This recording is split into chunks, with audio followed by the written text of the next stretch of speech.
안녕하십니까. 2024년 전반기 IT 컨퍼런스에 오신 여러분을 환영합니다. 이 시간은 눈높이 직장군 교육 시간입니다. 저는 디지털 미디어학과 이병돈 교수입니다. 먼저 첫 번째 발표자를 소개하겠습니다. 특허 하나로 10배 수익 내면이라는 제목을 가지고 민지용 발표자께서 강연을 해주시겠습니다. 우리 민지용 발표자는 현재 아주대학교 심리학과 재학 중이고요. 어렸을 때부터 발명에 대해서 많은 관심이 있었고 많은 발명품을 만들고자 노력을 했었고 금년 2024년 1학기에 지식재산과 미래기술이라는 과목을 수강한 수강 학생입니다. 우리 민지용 발표자를 힘찬 박수와 함께 모시도록 하겠습니다. 안녕하세요. 심리학과 민지용입니다. 저는 오늘 특허 하나로 10배 수익 내려면이라는 주제로 발표를 해보도록 하겠습니다. 이번 시간을 통해서 여러분들도 특허를 제대로 끝까지 이용하실 수 있는 시간이 되었으면 합니다. 목차입니다. 특허란 무엇인가? 특허 등록 과정, 정사 납부 기간, 추가 납부 기간, 그 다음에 그 시간대로 활용한 여러 방법들에 대해서 알아보도록 하겠습니다. 자, 첫 번째로 특허란 무엇인가인데요. 특허가 뭘까요? 보통 사람들은 특허라고 한다면 특허 그거 그냥 좀 새로운 기술, 의미 있는 기술을 발명한 사람한테 주는 나라에서의 인증 딱지 이렇게 생각하시기가 쉬운데요. 하지만 특허를 제대로 알기 위해선 먼저 특허 제도를 알아야 합니다. 특허 제도는 발명을 보호, 장려함으로써 국가사회 발전을 도모하기 위한 제도인데요. 특허법 제1조의 내용이죠. 이를 달성하기 위하여 기술 공개의 대가로 특허권을 부여하는 것을 구체적인 수단으로 사용합니다. 여기서 기술 공개의 대가로 특허권을 부여하는 것이 핵심인데요. 간단히 이해하셔서 기술을 공개하는 대가로 독점권을 부여받는다고 이해하시면 됩니다. 독점권은 다른 사람은 쓰지 못하고 저희만 쓸 수 있는 그런 권리를 말하고요. 다음은 특허 등록 프로세스입니다. 이 그림 하나에 특허 등록 과정이 담겨 있는데요. 보시면 첫 번째로 출원, 그 다음에 방식 심사, 그 다음에 심사 청구, 근데 또 그 사이에 뭐 출원 공개 이렇게 매우 복잡한 것을 보실 수가 있어요. 그래서 크게 네 가지로 나눠 보았습니다. 첫 번째로는 특허 출원인데요. 특허 출원 단계에서 저희는 특허 출원서와 특허 명세서를 하나로 묶어서 전자 파일로 특허청에 인터넷으로 제출을 하게 됩니다. 특허 출원서에는 이 출원을 하는 사람이 누구인가, 이 기술을 발명한 사람이 누구인가, 그리고 이 발명의 이름은 무엇인가 하는 여러 정보들이 들어있고요. 그 다음 명세서에는 기술에 대한 내용이 들어가 있게 됩니다. 그래서 출원을 해요. 이제 특허청에서 특허 심사관으로 이동이 됩니다. 이 특허 심사관은 이 특허가 과연 자격이 있는지 없는지를 판단하는 사람인데요. 여기서 특이한 것이 또 나옵니다. 보통 저희가 어떤 자격증을 딸 때 이 사람은 그걸 잘한다 이런 식으로 자격증을 따게 되잖아요. 그런데 특허는 특이하게도 거절 이유가 있는지 없는지를 주로 살펴보게 됩니다. 그래서 이 심사관은 이 특허가 거절 이유가 없는지를 확인하고 거절 이유가 없다면 다음 단계인 특허 결정으로 가게 돼요. 그래서 특허 결정이 났다. 그럼 저희는 등록료를 납부하고 특허 등록을 할 수 있게 됩니다. 그래서 이 네 가지 단계 중에서 특허 결정과 등록료 납부 사이의 과정이 이번 발표에서 집중 조명되도록 하겠습니다. 저희가 앞서서 거절 이유를 살펴봤는데요. 이 거절 이유는 크게 세 가지가 존재합니다. 첫 번째 거절 이유는 기재불비입니다. 저희가 아까 기술을 공개함으로써 독점권을 얻는다고 했죠. 근데 이 공개된 기술을 보고 이 기술을 이해할 수 없다면, 이 기술이 어떻게 만들어지는 건지 알 수 없다면 그건 진정한 공개라고 할 수가 없겠죠. 그래서 이것을 보고 특허 명세서를 보고 기술을 확실히 알 수 있는지가 기재불비에 포함이 되고요. 또 아니면 이제 단순히 틀린 문장이 있다, 비문이 있다 라는 경우나 지금까지 계속 A라는 단어를 써다 갑자기 B라는 단어가 나오거나 이런 경우도 기재불비에 포함이 되겠습니다. 두 번째 거절 이유는 신규성입니다. 신규성은 이 기술이 얼마나 새롭나를 평가하게 되는데요. 다음으로는 진보성입니다. 진보성은 이 기술이 얼마나 진보했나를 살펴보는데, 진보성 같은 경우에 이 기술을 만들기가 얼마나 어렵냐를 많이 살펴봐요. 그래서 이게 뭐 간단하게 뭘 연결하면 되는 기술이 아니라 뭘 통해서 연결하고 이런 식으로 만들기 어려운 기술일수록 진보성을 인정받기가 쉬워집니다. 그래서 이 세 가지 이유 중에서 기재불비와 진보성이 가장 빈번한 거절 이유가 되겠습니다. 다음은 특허 결정 후에 바로 납부하는 것이 옳은가 하는 의문인데요. 저희가 아까 결정 후에 등록료를 납부할 수가 있었어요. 하지만 특허 하나로 10배 수익이 내려면 납부 전에 반드시 체크할 사항들이 있습니다. 왜냐하면 특허 등록이 되면 권리 범위가 확정이 되기 때문인데요. 특허 권리 확보에 있어서 놓칠 수 있는 부분이 생기게 됩니다. 거기다가 특허 등록이 되면 특허가 공개가 되기 때문에 조심을 또 해야 합니다. 이 공개된 특허를 보기 위해서는 키프리스라는 사이트에 가서 검색을 하시면 좋을 것 같습니다. 다음으로 정상 납부기간과 추가 납부기간인데요. 이 특허 결정 후에 저희가 등록을 바로 할지 말지 고민할 수 있는 시간이 있습니다. 그게 바로 이 두 기간인데요. 3개월간의 정상 납부 기간과 6개월의 추가 납부 기간이 존재합니다. 그래서 총 9개월의 시간 동안 저희가 고민할 수 있죠. 그 정상 납부 기간 중에 할 수 있는 첫 번째 행동인 분할 출원하기입니다. 3개월 정상 납부 기간 내에 등록료 납부 전에 분할 출원이 가능하고요. 3개월 정상 납부 기간이 경과하면 분할 출원을 할 수 없습니다. 또 주의하셔야 될 부분인데요. 3개월 정상 납부 기간 내더라도 등록료를 납부했으면 분할 출원을 할 수 없습니다. 이 부분을 꼭 주의해 주시기 바랍니다. 그래서 분할 출원이 무엇인가? 이 아메바를 먼저 떠올려 주시면 좋을 것 같아요. 아메바 같은 경우 이렇게 분할을 하게 되죠. 아메가 분할을 했을 때 어느 한쪽이 죽는 게 아니라 둘 다 살아남는 이런 모습을 보실 수가 있어요. 그래서 분할 출원 같은 경우에도 원출원이 있죠. 저희가 맨 처음에 낸 출원, 여기서 분할 출원을 해도 이 원출원이 사라지는 게 아니라 쭉 이어가는 모습을 보실 수가 있겠습니다. 또한 분할 출원 같은 경우에는 원출원에서 몇 번이든 할 수가 있는데요. 그림에서는 2개밖에 없지만 이론상 몇 번이고 가능합니다. 심지어 분할 출원에서 분할 출원하는 것도 가능해요. 원출원의 분할 출원 기간이 끝나지 않았더라도 분할 출원에서 분할 출원을 또 할 수가 있겠습니다. 그래서 저희가 오늘 꼭 이해하고 있어야 하는 특허의 중요한 사항을 알아보도록 하겠습니다. 저희가 아까 특허 명세서에 기술을 넣는다고 했어요.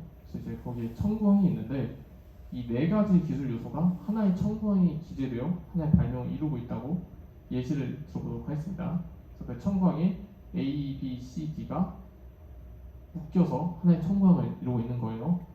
그러면 이 기술 요소들 중에서 몇 개를 이룰지, 이 그림에서는 A와 B를 묶어서 하나를 이루어서 권리를 확보할 수 있도록 분할 출원을 진행할 수 있는 거죠. 이게 분할 출원입니다. 분할 출원의 첫 번째 기대 효과입니다. 분할 출원을 통해서 촘촘한 권리 보호가 가능하고요. 그래서 저희 경쟁사들이, 라이벌 기업이 등록 특허의 권리 범위를 회피해서 제품을 출시하고자 할 때 이러한 다양한 특허 회피 시도에 대응해서 분할 출원을 허용할 수 있겠습니다. 또한 심사 결과를 통해 특허 결정에 영향을 준 기술 요소를 파악할 수가 있는데요. 아까 저희가 A, B, C, D가 있었잖아요. 여기서 A는 어떤 평가를 받는지, B는 어떤 평가를 받는지 이런 것을 파악할 수가 있겠습니다. 그래서 그 파악한 기술들 중에서 핵심 기술 요소를 중심으로 다양하게 변형된 권리 설계도 가능하겠죠. 그러면 그 라이벌 기업들이 한다는 특허 회피가 무엇인가? 우리 특허가 정해졌는데 도대체 어떻게 회피를 한다는 것인가? 의문이 드실 텐데요. 만약 특허 등록된 하나의 발명을 이루는 기술 구성 요소가 여러 개다. 아까 저희가 봤던 A, B, C, D처럼 여러 개다. 그렇다면 그 기술 구성 요소를 모두 가져다 쓰는 게 아닌 이상 특허권을 침해하지 않습니다. 이것을 구성 요소 완비의 규칙이라고 부르는데요. 아까 저희가 봤던 A, B, C, D에서 예를 들어서 A만 빼놓고 B, C, D의 기술을 쓴다. 이러면 그것이 특허 침해가 아니게 되는 겁니다. A라는 기술을 빼므로써 B, C, D만 쓸 때 어느 정도의 차질이 있을 수 있지만 그래도 B, C, D만 써도 큰 문제가 없을 때 이런 식으로 특허 회피를 많이 하게 돼요. 또한 특허 회피 말고 라이벌 기업의 특허를 무력화하기 위한 방법에는 특허 무효 심판을 걸어버리는 방법도 있는데요. 이게 성공할 경우에는 아예 특허가 무효가 되는 강력한 방법입니다.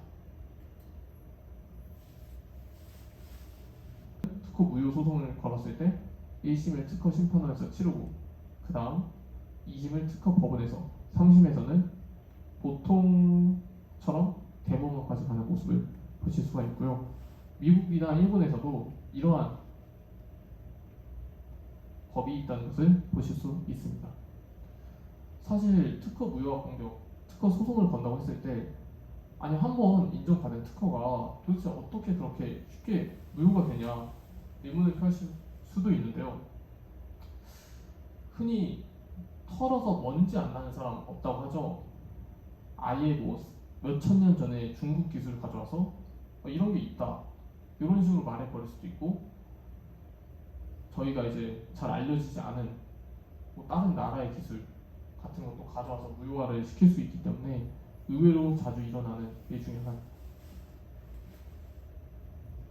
그래서 만약에 저희가 분할 출원이 되어 있지 않다면 그저 A, B, C, D가 그냥 있다면 A, B만을 선택적으로 가져다 써도 아무 문제가 없는 거죠. 특허 회피를 할 수 있게 됩니다. 그런데 저희가 만약 미리 A, B를 분할 출원해 놓는다면 그러한 특허 회피에 대응이 가능하겠죠. A, B만으로 이루어진 발명을 청구항에 기재하여 등록을 확보할 수 있습니다. 분할 출원을 통해서요. 다음으로는 분할 출원의 두 가지 형태에 관해서인데요.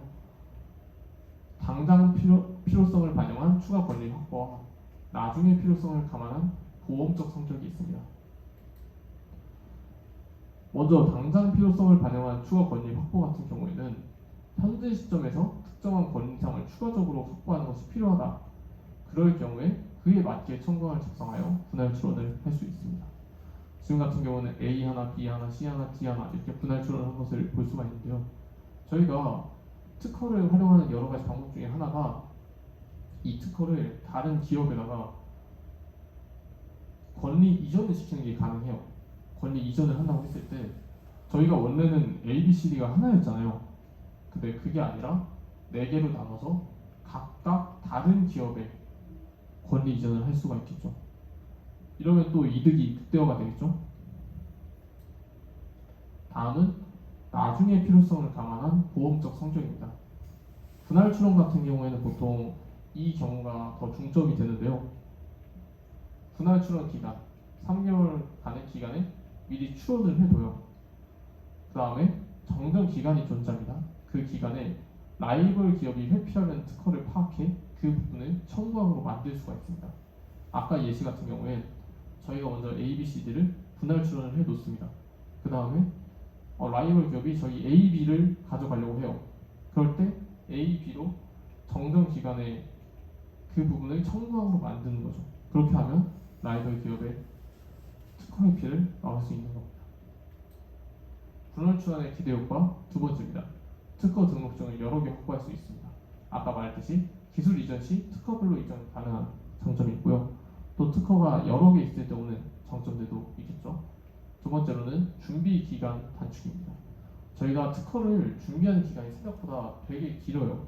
또 전문가들과 함께 하고요. 그런 기간을 단축해 줄 수 있고 전문가들과 함께 할 때 다행히 돈을 내야 하는데 그 비용을 절감하실 수가 있겠습니다. 심사 결과를 활용한 등록 전략 수립인데요. 아까 말씀드렸듯이 A, B, C, D가 어떤 심사 결과, 어떻게 심사를 받았냐가 알 수 있기 때문에 그 기술 요소를 파악을 해서 그 핵심 기술 요소를 중심으로 다른 기술 요소들을 변형해서 다양한 권리 설계를 할 수가 있습니다. 예를 들어서 B가 있었죠. 그 B를 B 다시로 바꾼다, B 플러스로 바꾼다, 이런 식으로 변형을 해서 권리 설계가 가능하겠습니다. 그래서 등록료를 납부하기 전에 다양한 권리를 확보할 수 있는 특허를 출원할 수 있죠. 다음은 등록료 납부 전 플러스 알파 기술 찾기입니다. 사실 여기서 말하는 플러스 알파 기술이 그 자체로 진보성을 인정받을 수 있는 기술이라면 굳이 9개월 내에 급히 찾을 이유는 없어요. 하지만 이 이야기에서 핵심은 저희가 낸 특허가 공개되기 전이라는 점인데요. 몇 번이고 얘기한 특허가 인정받기 위해 가장 중요한 요소 중에 하나는 진보성입니다. 이 진보성이 그리고 어떻게 파악이 되느냐, 특허를 출원하기 전에 공개된 기술들을 기준으로 판단을 합니다. 특허를 포함한 공개된 기술들이죠. 그러면 저희가 만약 등록료를 납부하고 플러스 알파 기술을 붙여서 출원을 하게 된다면 어떻게 될까요? 선출원한 저희의 기술이 공개되고 후출원한 기술이 공개된 우리의 기술까지 포함해서 진보성을 평가받게 되는 거죠. 저희가 플러스 알파 기술이라고 표현을 했잖아요. A, B, C, D로 먼저 출원을 했어요. 그리고 등록을 해서 공개가 되었습니다. 근데 저희는 플러스 알파를 찾아서 A, B, C, D 플러스 알파로 출원을 했어요. 그러면은 저희가 출원한 A, B, C, D 플러스 알파가 A, B, C, D가 있는 상태에서 진보성을 심사받게 되는 거죠. 굉장히 힘들어질 수 있는 겁니다. 저희의 기술에 저희가 걸려 넘어지는 일이 발생할 수 있는 거죠. 이런 상황을 피하기 위해서 등록 납부 전에 플러스 알파 기술을 찾는 습관이 꼭 필요하겠습니다. 등록료를 바로 납부했을 때의 기대효과 역시 존재하는데요.